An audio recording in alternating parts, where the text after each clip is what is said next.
Hello and welcome back to Strategic Investor Radio. I'm Charlie Wright, and again we're sitting here at the AltsLA conference, and I'm with Bill Kelly, who is the CEO of the CAIA Association, which stands for the Chartered Alternative Investment Analyst Association out of Amherst, Massachusetts. Bill, welcome. I think we've interviewed you each time we've come each of the last 4 years, so appreciate you being here. Thank you, Charlie. Always a pleasure, and great to see you back here today. So CAIA is one of the sponsors, not only of AltsLA, but other sponsor of other conferences just like this one throughout actually the world. Tell us about that.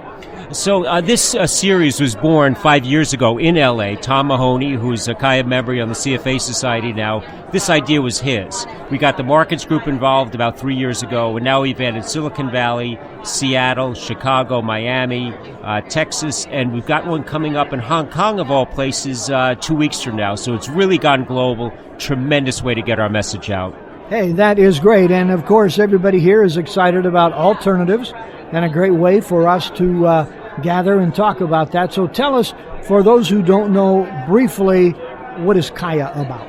So we're really in the education and literacy business. So you mentioned, Charlie, alternatives. I think most investors come from a 60-40 world, 60% equities, 40% bonds.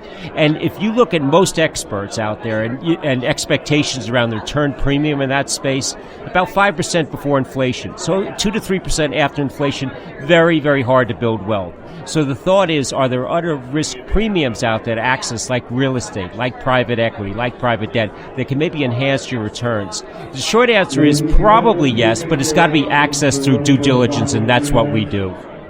Okay, and so you guys, I presume the members of CAIA are investment advisors.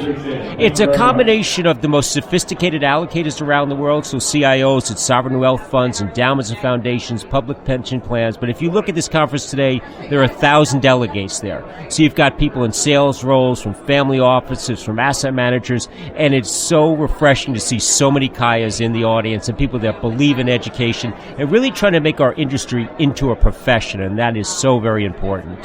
And how do you get the word out about the importance of alternative investments and education and due diligence and the like? So we're a very small shop, 40 employees, maybe 5 to 7 they're outward facing. So we've got to go where the money is. Like Jesse James, why do you rob banks? So when I go around the world, I talk to our members, but also talk to the big regulators, the big allocators, the big asset managers, talk to the media, talk to the wizards in the podcast space. Everybody wants to be in the podcast business, Charlie. You were there decades before people thought that this is a great outlet. So we're just trying to shout our mission from the rooftops, and that's where I spend the vast majority of my time. Well, that's great. I know you're often on the road. Whenever I try to contact you, they tell me you're in Asia or somewhere here. And so what do you see as the future for alternative investments? Do you see it growing and being accepted by more advisors and investors? What do you see? So maybe a two-part answer. So Preqin, which does a lot of research in this space, a lot of respect for them, they put a report out just about a month or so ago, and they're estimating a 60% increase in assets under management in the alt space in just the next 5 years. So a tremendous amount of money coming into this space, and if you're in the education business, that's extraordinary.